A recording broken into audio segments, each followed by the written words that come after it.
And welcome back, fellow football fanatics. It is College Football with Sam coming to you at 6:40 p.m. Eastern Time to discuss Texas Tech versus Utah, Maryland versus Wisconsin. I also want to do a little bit on Steve Sarkisian and whether or not he may need a different type of offensive system, different play caller, just because that offense has been messy, and it's something that I've wanted to talk about, and there was a wonderful article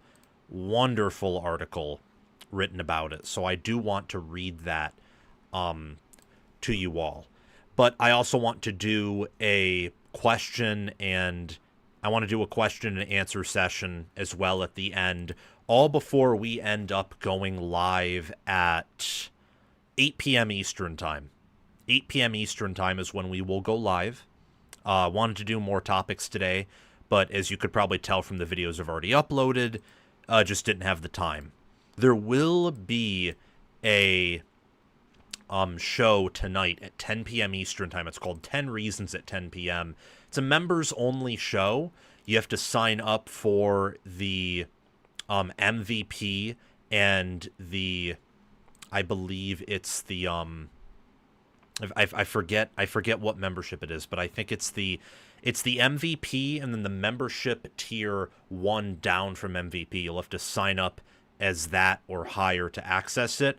The content contained in that membership will be the content contained in the live show will be free tomorrow when I splice it all up and release it into different segments.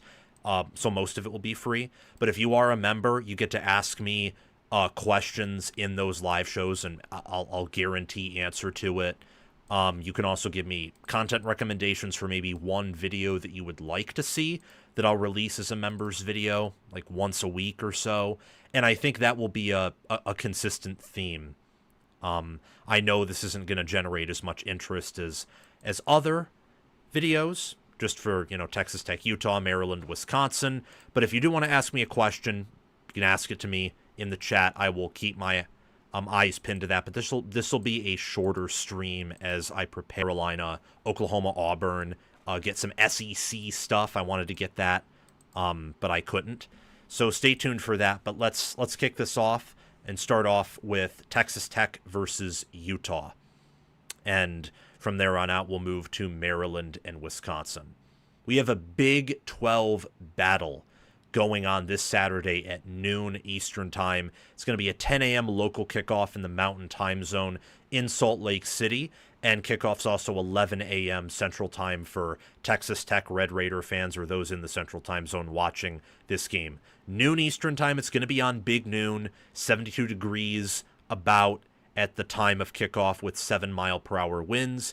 Utah's currently favored by 3.5 points. And I gotta say, I was shocked this dropped below 3, just because in the power ratings and analytics, these teams are pretty equal, if not maybe Utah a bit ahead or maybe Texas Tech ahead, depending on where you look.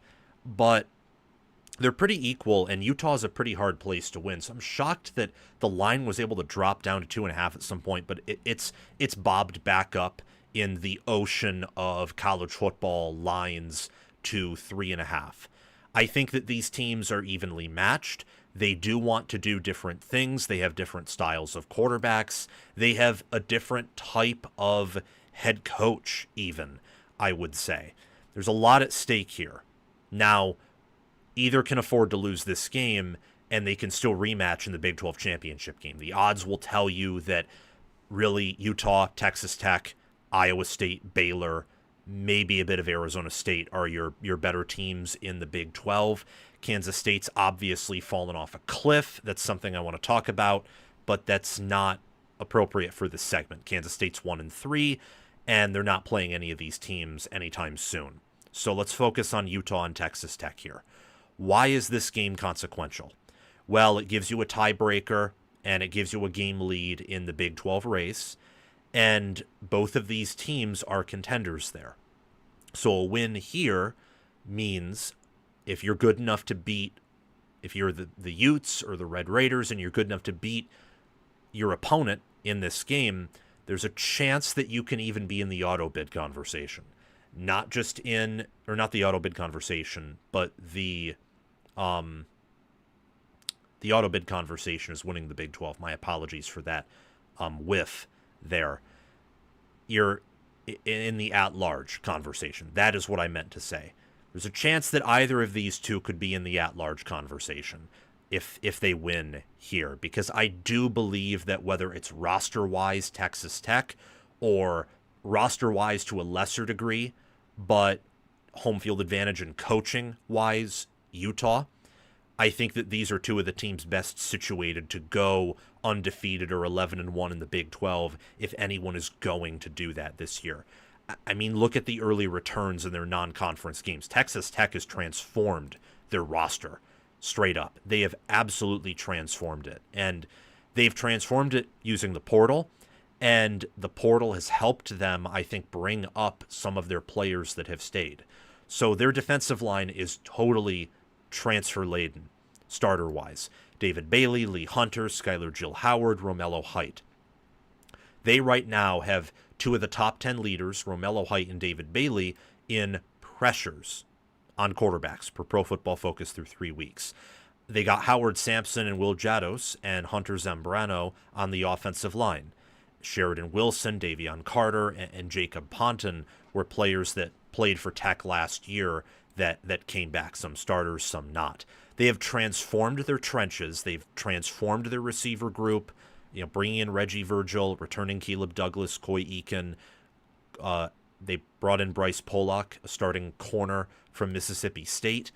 They've transformed vast parts of their roster, brought in Sheil Wood to be defensive coordinator.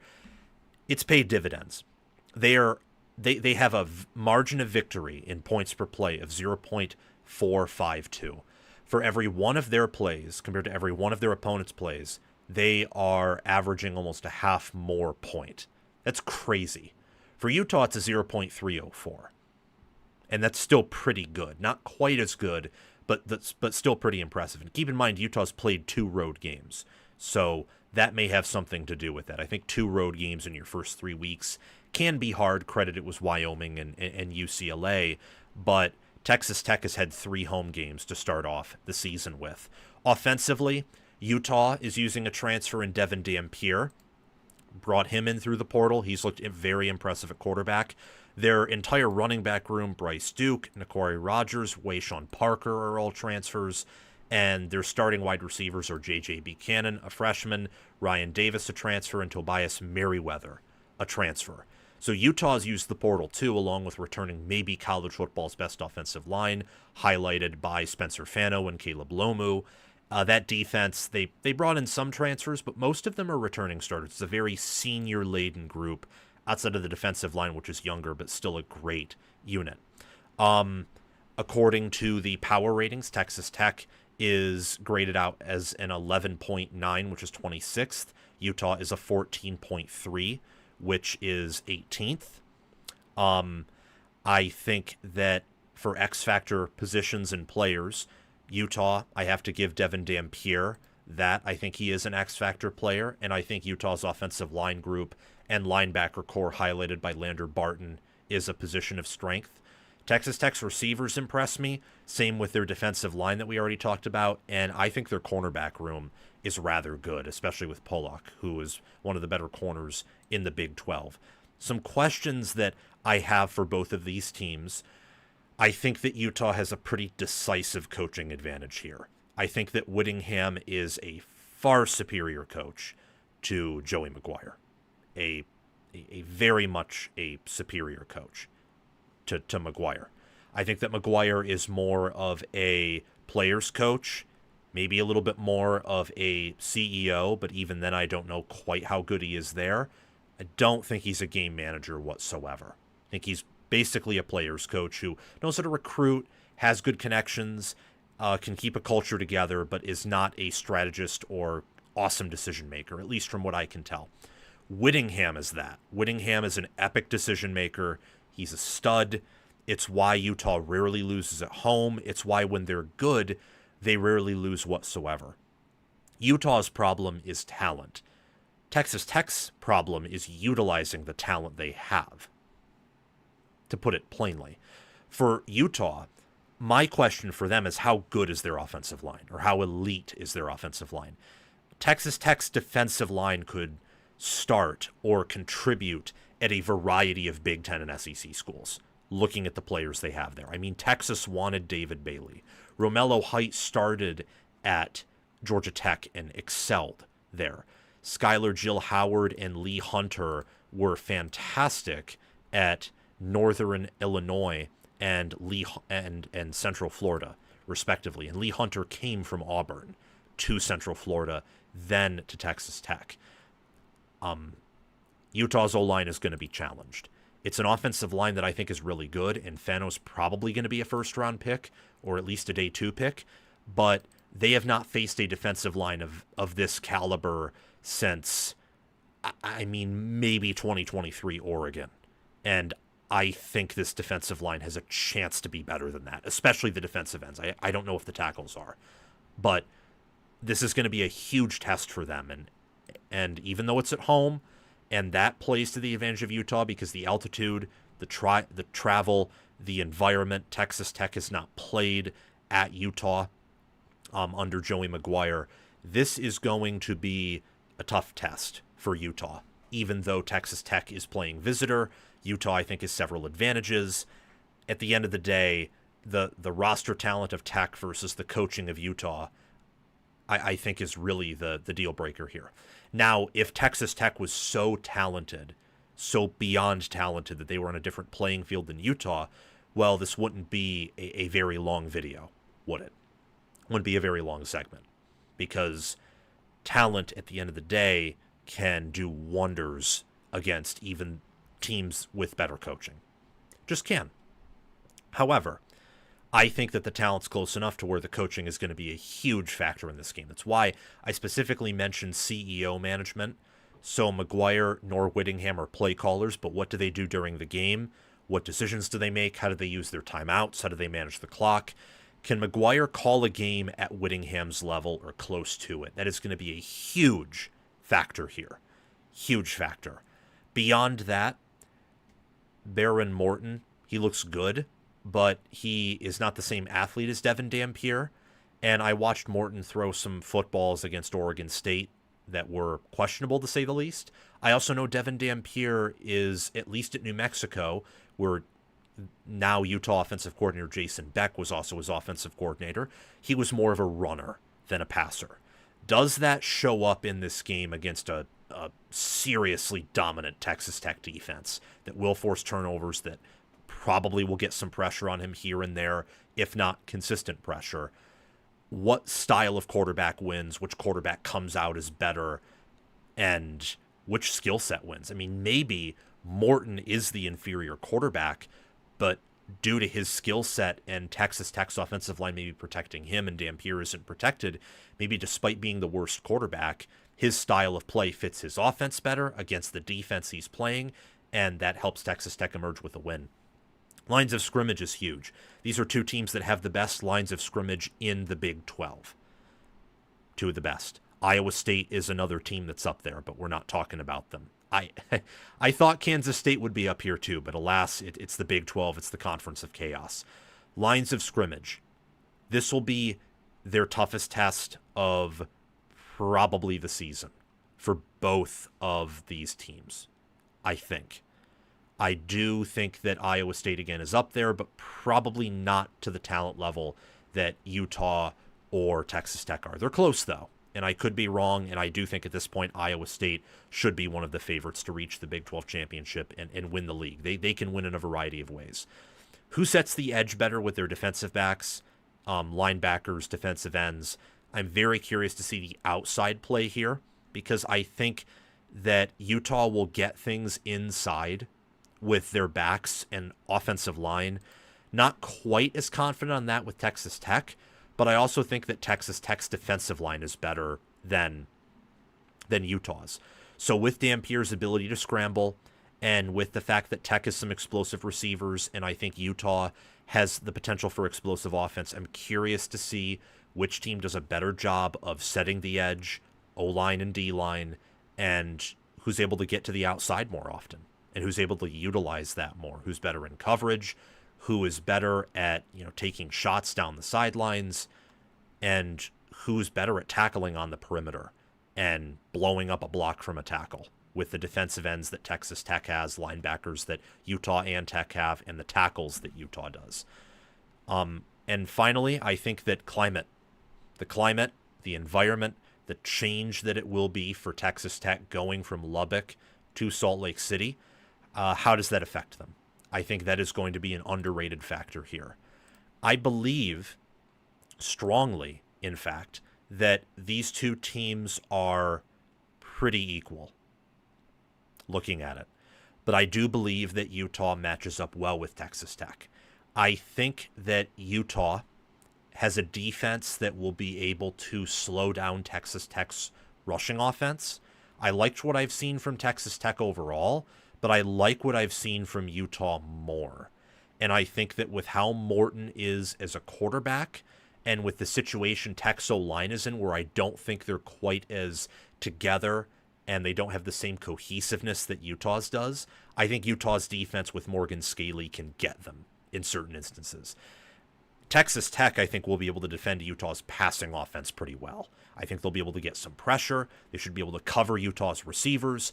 I do like Dampier enough and their tight ends and receivers enough to where I think they will get some big plays, especially off the run, where I think Tech will hold up decently, but Utah will run the ball better than Tech will.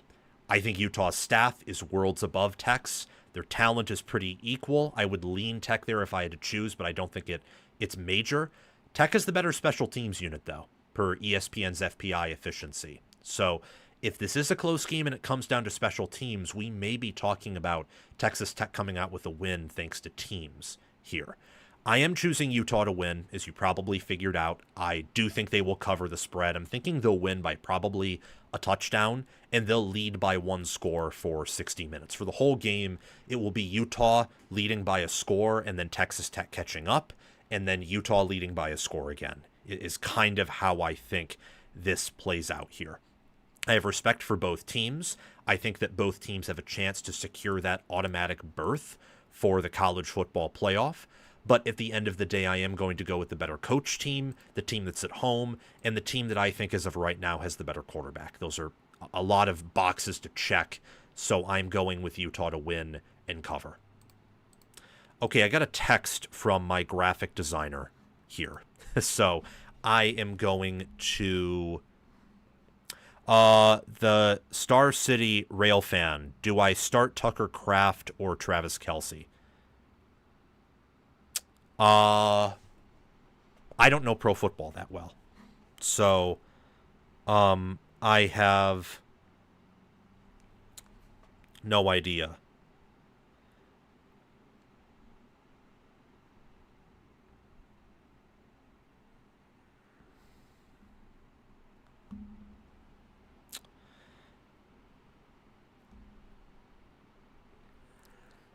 Yeah, just making sure that everything's good with my graphic designer. I know I'm live right now, but this is a shorter show anyway.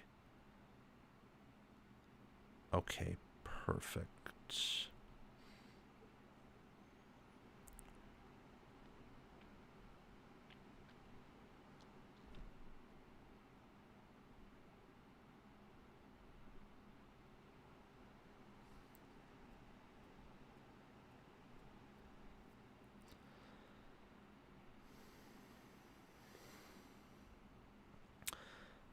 Okay.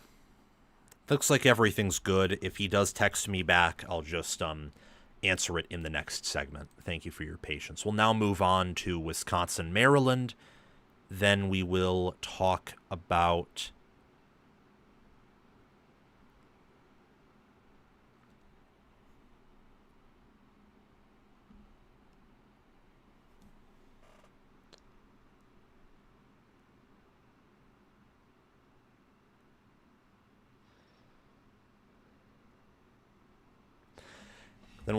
Texas a little bit, and then we will prepare to go live at 8.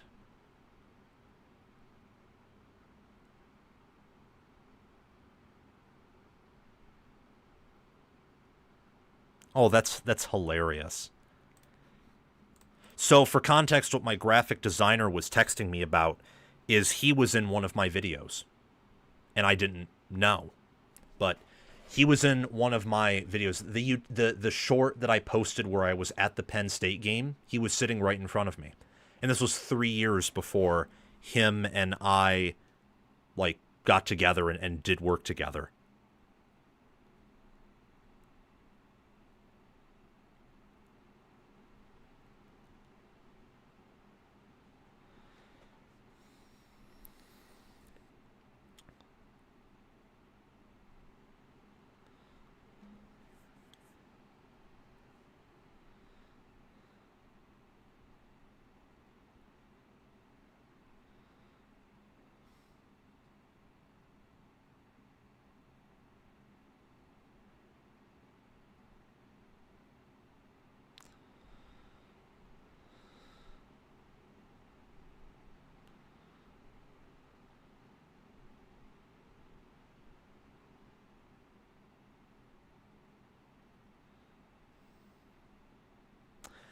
Okay, cool.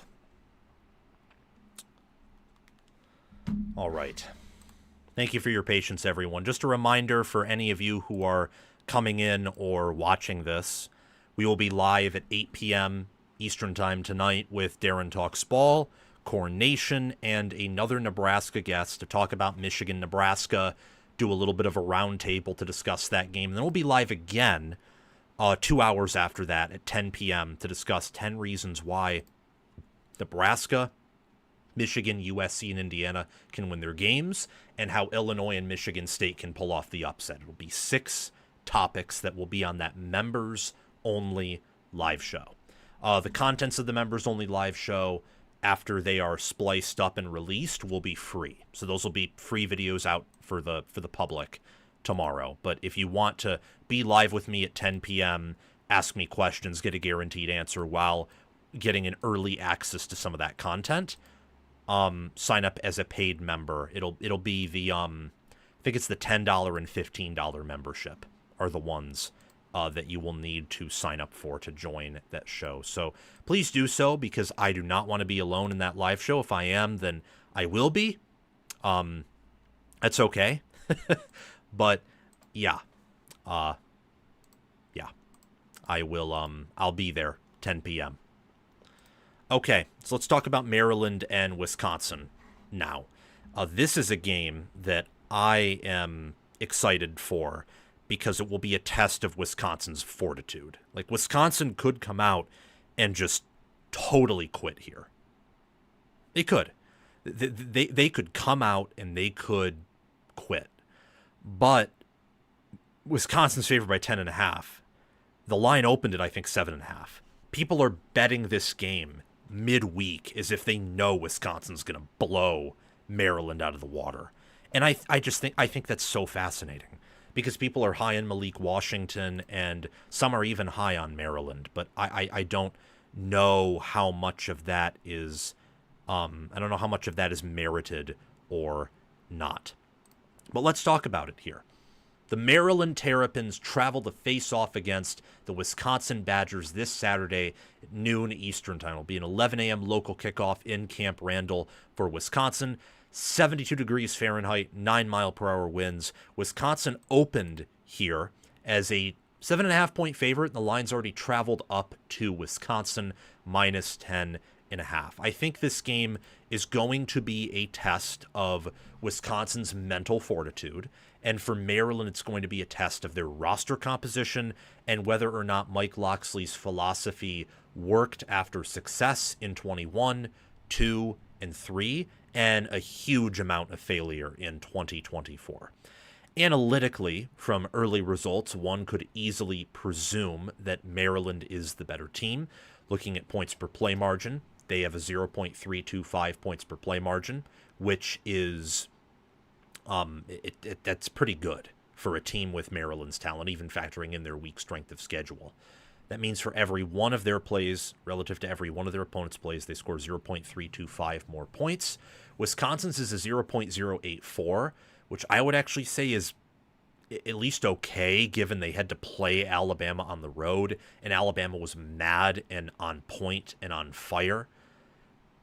But I want to hearken on the fact that the strength of schedules between these two are not even. So don't look at the points per play margin or the points per play and come away thinking that Maryland is going to blow out Wisconsin here, even though it's on the road.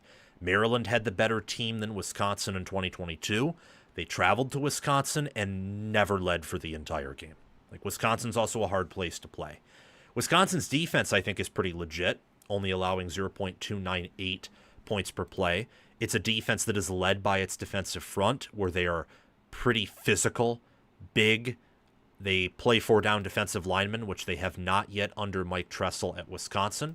I love what the defense has brought to the table for the Badgers. For Maryland, their offense is kind of the name of the game right now, with quarterback Malik Washington, true freshman, and Nolan Ray at running back, and also Octavian Smith and Jalil Farouk at wide receiver, Dorian Fleming at tight end. This is kind of a prove-it game for both of these programs. If Wisconsin loses here, I will tell you Fickle's done. If Wisconsin loses this game, because if they lose here, there's no way they're beating anyone else on their schedule outside of maybe one other team.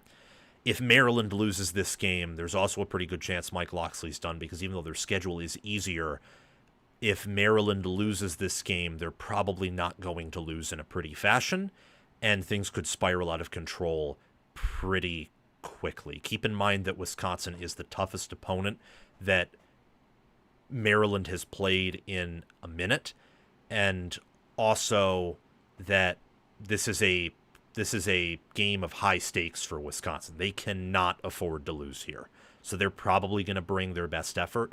Wisconsin's given a 6.3 rating per FPI, which is 60th. Maryland is given a 2.4. Well, Wisconsin's given a 45th rating per FPI, and Maryland they're rated 60th with a 2.4 power rating. I think quarterback and wide receiver are the X factors for Maryland. For Wisconsin, it's their defensive line, linebacker, and defensive back groups. Curious to see how both of these teams handle this matchup, where as of right now, until we know Edwards is healthy, Wisconsin is yet again going to have a quarterback disadvantage. But Wisconsin's defense, I'm telling you, is mean. It's nasty. It is a very impressive group. I think that how ready Washington is determines whether or not Maryland plays Wisconsin even competitively. If Wisconsin has an offense along with their defense, even if Washington is ready, unless he's a top 15, top 10 quarterback, they're not going to win here. If Wisconsin suddenly finds offense on top of having the defense that they do. Who would have thought that, preseason 2021, after Maryland won 7 games and is bringing almost everyone back, preseason 2022, and Wisconsin went 9-4. Who would have thought that both of these teams in 2024 would be barely bowl eligible, or for Maryland's case, not bowl eligible whatsoever, 2 games behind, and Wisconsin's bowl streak getting snapped? Who would have thought that? It's just, this is a big game for both of these teams. For college football, no. For both these teams, absolutely. If Edwards is healthy, that's a game changer here, so I'm looking at quarterback play as a key factor, kind of a cliche for every game, but it's true. Quarterback is the most important position. I'm curious if Edwards is healthy, if Wisconsin might have the better receiver core. With Danny O'Neal, they just haven't been able to use Vinny Anthony, Chris Brooks, Tretch Kahuna, and Jaden Ballard the way they want to. With Edwards, I think they'll be able to, and I think there is a good chance Wisconsin has the better receiver core, but maybe they don't. I think Jalil Farouk was good at Oklahoma. Octavian Smith's a good wide receiver. What about the rushing attack? Nolan Ray has looked impressive to me for Maryland, though Maryland's rushing offense overall has not. Wisconsin also doesn't have a good rushing offense, though, as something that is kind of unusual for a Badger team, at least in the past. Recently, that's kind of been a theme, though. With their pass rush, which team gets the quarterback the quickest, the most often, and who wins the turnover battle? Turnover battle in a game like this where both offenses might be absolutely lethargic, one turnover could decide the whole game. Very good chance of that happening. Personally, I'm going with Wisconsin to win, and I think that they will cover. So I'm looking at Wisconsin winning by 2 touchdowns at least. There's a chance they could win by even 3 or 4 scores. The logic behind that is that Wisconsin has a defense. They're at home. They have a better offensive line than Maryland. They could have better receivers, and if Billy Edwards starts, they may have the better quarterback. That's the logic here. Wisconsin is better at almost every position. Not all. I think as of right now, Maryland's better at quarterback. Until proven otherwise, it's at least a push at receiver. And I think that maybe at some positions on secondary, Maryland might match Wisconsin. But overall, Wisconsin on an average basis is better at each position or similar. And that matters. That is a big deal. Big deal. So I'm looking for Wisconsin to win. I think that they will win the run game. I think they'll run on Maryland a bit. They will shut down Maryland's run entirely. I do think that Maryland, because I'm assuming that Wisconsin is going to start Danny O'Neal or that Edwards won't be totally healthy, that Wisconsin won't pass a bunch, but just get enough plays with their rushing offense to move the ball. I wouldn't be shocked if Wisconsin has a defensive touchdown or even 2 here. This is going to be a huge test for Malik Washington. And as good as he's looked for a true freshman, he's not Bryce Underwood. And if this were Bryce Underwood's first road start after what happened to Wisconsin and how good their defense has looked up front, I would even be concerned too. So I think that Wisconsin wins here. They beat Maryland pretty convincingly, and they cover the spread. Now we can finally talk about whether or not Steve Sarkisian needs an offensive coordinator. If there aren't really any questions to ask right after this segment because I'm hungry and because I have a show to prepare for, this will just be a short show. I'll get these segments out pretty quickly. We'll have our roundtable, which I imagine many more people will be interested in, and then, we'll move on. We'll move on, and that will be good. That will be very good. Okay. Let's move on to Texas and whether or not they need an offensive coordinator. Texas's offense has looked dreadful through 3 weeks. Initially, after week 1, I honestly thought to myself that it was Ohio State's defense combined with Manning just having a really bad off day due to being nervous. Now I'm kind of thinking that both of those things played a factor, but a pretty small factor. There is something wrong with Arch Manning and Texas. And there is something wrong with Texas's offense, too. They have not been running the football at an elite level. They haven't. They have not been passing the ball, obviously, at an elite level. Manning had 10 straight incompletions against UTEP for Texas. Texas right now is 83rd, 84th. Yeah, 83rd in offensive efficiency per ESPN. We all know how Drew Aller has been playing, or at least those of us who follow the sport closely and watch garbage games, like Penn State's first 3 games, just to get an idea of who a team is. We know that Drew Aller has struggled. His struggles have looked nothing close to Arch Manning's. I mean, Manning has a problem. Texas's offense has a problem. And Shehan Jehariah, I hope that's how I pronounce his name, he has a wonderful account on Twitter. He is a analyst and writer for CBS Sports. Very good at what he does. I admire him. I respect him. I think his really breakthrough moment was writing about Texas Tech and Joey McGuire this preseason in a way that really empathized and related with Texas Tech fans and showed a positive perspective of Lubbock and the Red Raiders in a way that many just haven't seen before. He's wonderful at what he does. Recommend you follow him on Twitter. You can just Shehan Jehariah. I think that while maybe I hope I'm pronouncing his name correctly, but I think I'm pronouncing it correctly, and his name's spelled as basically how I pronounced it. You can find him on Twitter. I'll do you a better favor. I'll link the article down in the comment section below in a reply to the pinned comment is what I'll do for this segment. So the point that I'm trying to make here is, and the point that he makes in his article, is that a team with a coach that has called plays has not won a national title since Jimbo Fisher in 2013.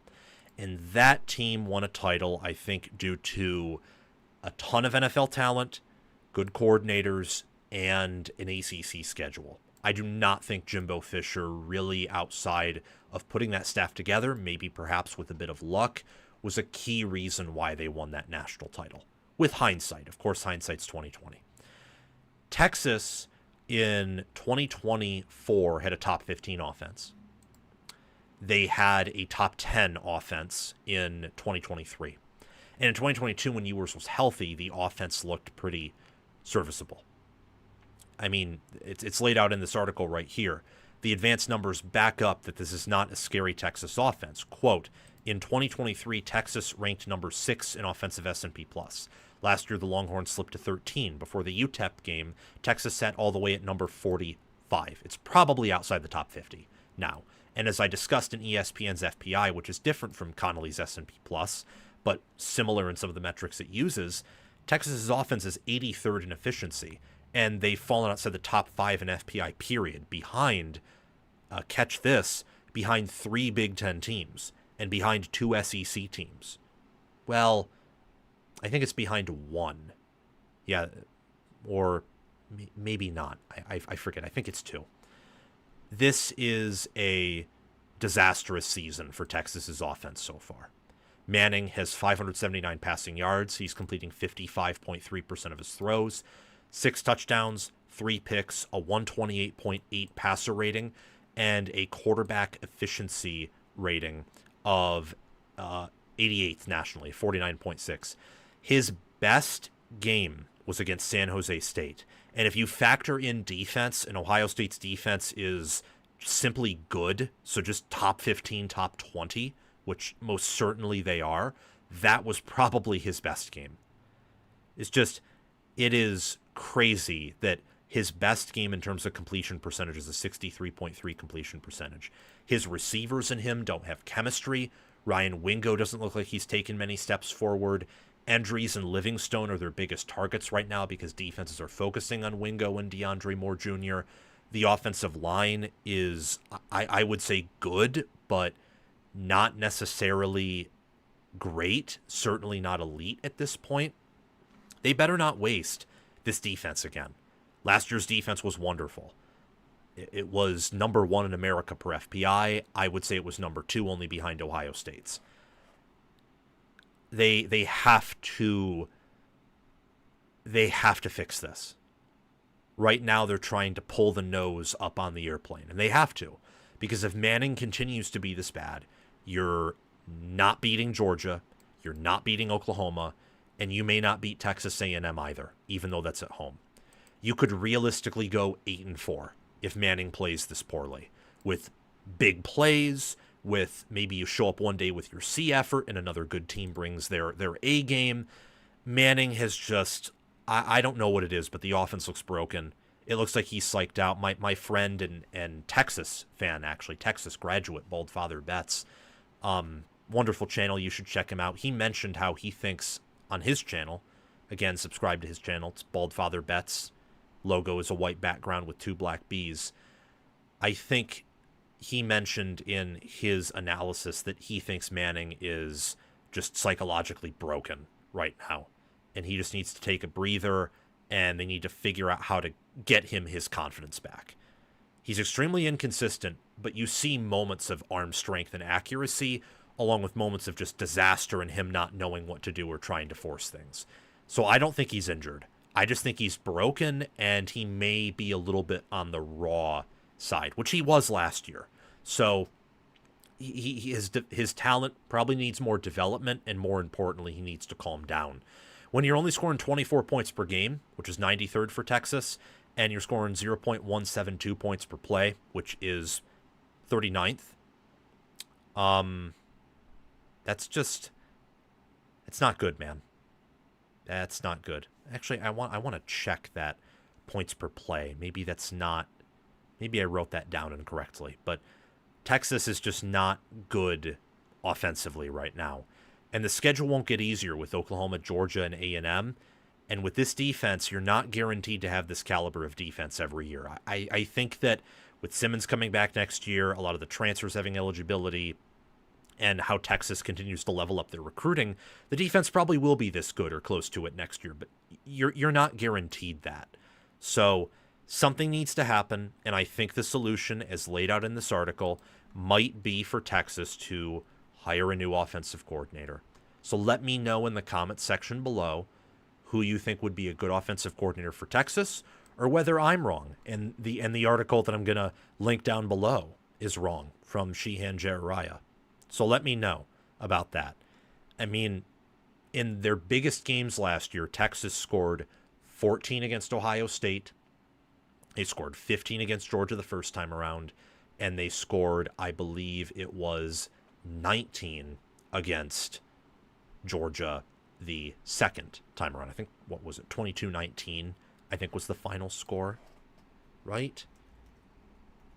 Let me see. Yeah, 22-19. Knew it. Just wanted to make sure that I didn't say anything incorrect.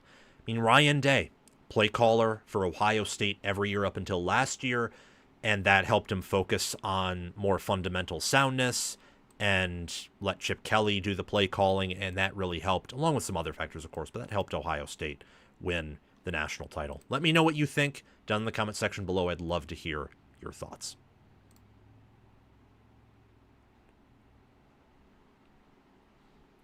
Okay, I think that is it for today, if I'm being honest.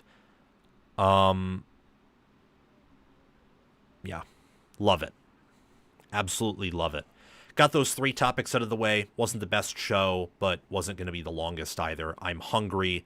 Got to go eat something. Thank you guys for watching. We'll be back again 8 p.m., so in 35 minutes to do the roundtable. And then at 10 p.m., we'll be doing the 10 reasons why. And that'll be the last live show that you see from me until Sunday.